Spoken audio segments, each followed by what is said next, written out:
ناظرین، قدرت اللہ شہاب نامہ میں لکھتے ہیں کہ فالج کے مریض گورنر جنرل غلام محمد کا بلڈ پریشر مستقل ہائی رہتا۔ چند قدم چلنے سے بھی معذور وہ وہیل چیئر پر بیٹھ کر گورنر جنرل ہاؤس کا گشت کیا کرتے۔ ہاتھوں میں راشا کی وجہ سے دستخطوں کے علاوہ کچھ لکھنے کے قابل نہ تھے۔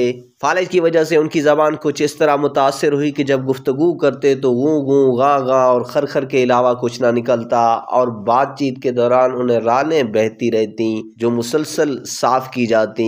کھاتے پیتے ہوئے کھانے کا کچھ حصہ منہ کی دونوں طرف سے باہر گرتا رہتا۔ غصے میں منہ سے جھاگ نکلتی، اور جب وہ چیخ کر خود ہی نڈال ہو جاتے تو اسی انتظار میں موجود ڈاکٹر آ جاتا جو انہیں اگلے غصے کے لیے تیار کرتا۔ ان کی گفتگو صرف ان کی امریکن سیکرٹری مس روتھ بورل ہی سمجھ پاتی، اور وہی آگے بتاتی کہ اس وقت گورنر جنرل صاحب کیا فرما رہے ہیں۔ ایک بار مصر کے صدر جمال عبد الناصر کہیں اور جاتے ہوئے ایک رات کراچی رکے۔ گورنر جنرل ہاؤس میں ڈنر سے پہلے دونوں رہنماؤں کے درمیان انگریزی میں کچھ اس طرح بات چیت شروع ہوئی: غلام محمد پچھلے سال میں بڑا بیمار ہو گیا تھا۔ صدر ناصر، جن کے پلے کچھ نہ پڑا: یس excellency, good, very good.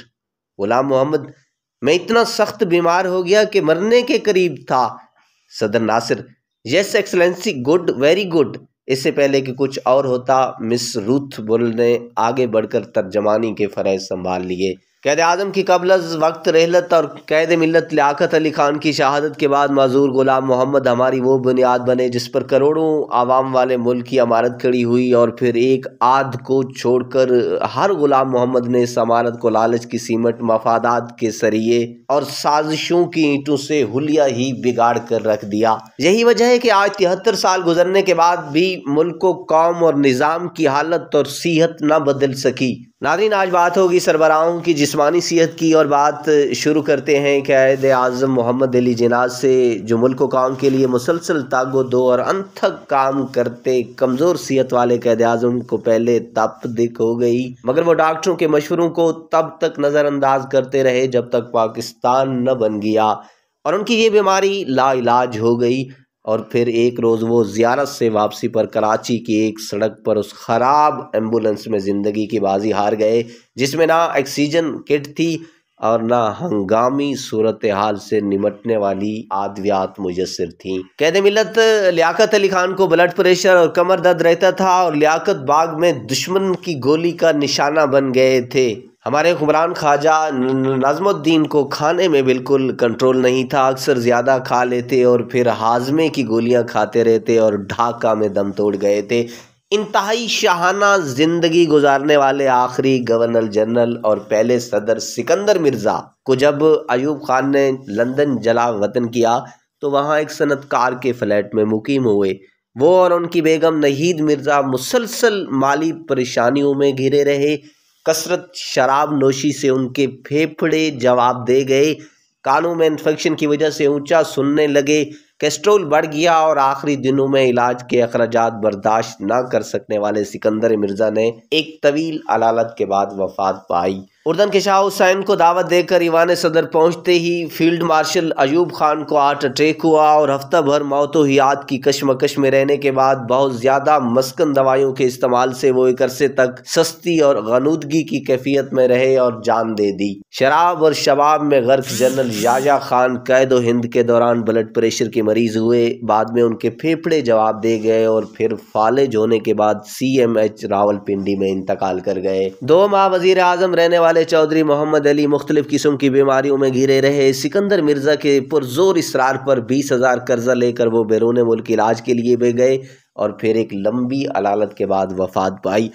Zulfiqar Ali Bhutto کو کبھی کبھار بلڈ پریشر کی شکایت ہو جاتی، وہ عمر بھر بے خوابی میں مبتلا رہے، چاہنے کے باوجود زیادہ سو نہیں سکتے تھے۔ انہوں نے اپنے اس وہم کو بھی اپنی بیماری بنا لیا تھا۔ آخری زندگی جیل میں گزاری اور پھانسی کی سزا پا گئے۔ صدر فضل الہی چودھری بلڈ پریشر اور گردوں کے عارضے میں مبتلا رہنے کے بعد موت سے جا ملے۔ ملک کے 5ویں وزیر اعظم حسین شہید سہروردی دل کے پرانے مریض تھے، اور ایک شدید ہارٹ اٹیک ہونے پر بیروت کے ہوٹل میں مردہ پائے گئے تھے۔ تقریباً 9 ماہ وزیر اعظم رہنے والے فیروز خان نون کو اکثر آشوب چشم ہو جاتا۔ ان کے پاؤں اکثر سوجے رہتے۔ وزیر اعظم محمد علی خان جنیجو کو کیسٹرول اور لو بلڈ پریشر کی شکایت رہی اور ایک موذی مرض میں مبتلا ہو کر وفات پائی۔ چین سموکر ملک معراج خالد کو اکثر پھیپھڑوں کی تکلیف رہتی، انہیں وقفے سے سر درد بھی ہوتا رہتا اور آخرکار ملک معراج خالد 13 جون 2003 کو لاہور میں انتقال کر گئے۔ مارشل لگانے کے بعد جنرل ضیاء الحق جو بہت زیادہ سگریٹ پیا کرتے تھے، اپنی بیٹی زین کے کہنے پر نہ صرف خود سگریٹ چھوڑ دی بلکہ ایوان صدر میں بھی سگریٹ پینے پر پابندی لگا دی۔ ایک گلاس دودھ، ایک سلائس سے ناشتہ کرتے اور آلو گوشت کے شوقین جنرل ضیاء الحق کو کبھی کبھار السر کی شکایت ہو جاتی۔ انہیں فٹراٹ بھی تھا جس کی وجہ سے پاؤں کی انگلیوں کے درمیان جلد گل جاتی، لہٰذا وہ سپیر کے بعد ربڑ کی چپل پہنتے اور اگر کوئی اہم ملاقات ہوتی تو کوہاٹی چپل پہن لیتے، اور ان کی موت طیارہ حادثہ میں ہوئی تھی۔ کم کھانے اور کم سونے والے صدر غلام اسحاق خان ویسے تو ملٹی وٹامن کی گولیاں باقاعدگی سے لیتے تھے، مگر نواز شریف کے ساتھ اقتدار کی رساکشی کی دوران ایک وہ وقت بھی آیا کہ جب ان کو شیزوفرینیا ہو گیا، بعض اوقات ان کے منہ سے جھاگ بھی نکلتی تھی۔ 17 اپریل 1993 کو نواز شریف کو برطرف کرنے والی تقریر میں اس بیماری کی وجہ سے وہ رومال سے مسلسل منہ صاف کرتے رہے اور آخرکار نمونیا کے زیر اثر انتقال کر گئے۔ قابل رشک صحت والے صدر فاروق خان لغاری کو جب دل کی تکلیف ہوئی تو وہ انجیو پلاسٹی کرانے امریکہ گئے، مگر انجیو پلاسٹی کے اگلے دن ہی انہیں دوبارہ سینے میں شدید درد ہوا۔ دوبارہ اسپتال سے رابطہ کیا گیا تو ڈاکٹروں نے اسے معمول کا درد قرار دیا، لیکن 1 گھنٹہ بعد مسلسل بڑھتے درد کے ساتھ جب انہیں پسینہ بھی آنا شروع ہو گئے تو فوری طور پر انہیں دوسرے امریکی اسپتال منتقل کیا گیا، جہاں جا کر پتہ چلا کہ نہ صرف ان کے دل کی بڑی شریان بند ہے بلکہ صرف 20% دل کام کر رہا ہے۔ ہنگامی طور پر بائی پاس ہوا مگر صورتحال نہ سنبھل سکی، بعد میں بات کرتے ہوئے بھی ان کی سانس پھول جاتی۔ آخری دنوں میں CMH راولپنڈی میں زیر علاج مرحوم صدر کو ہارٹ ٹرانسپلانٹ کے لیے جرمنی لے جایا جانا تھا مگر زندگی نے مہلت نہ دی، اور آخر میں ہر مشکل کا بہادری سے مقابلہ کرنے، خاوند اور پھر جکے بعد دیگر اولاد کی اموات کے صدمے سہنے والی بیگم نصرت بھٹو کا تذکرہ کرتے چلے۔ انہیں گلے کا کینسر ہوا جو پھیل گیا، پھر بھولنے کی بیماری لگی اور آخر میں فالج ہونے پر کومے میں چلی گئی اور اسی حالت میں ان کا انتقال ہو گیا۔ ناظرین، ہماری یہ ویڈیو کیسی لگی اس کے بارے میں ایک کمنٹ ضرور دیجیے گا۔ ہاں، اگر ابھی تک آپ نے ہمارا چینل سبسکرائب نہیں کیا تو پلیز اس ویڈیو کو لائک اور چینل کو سبسکرائب کرنا نہ بھولیے گا۔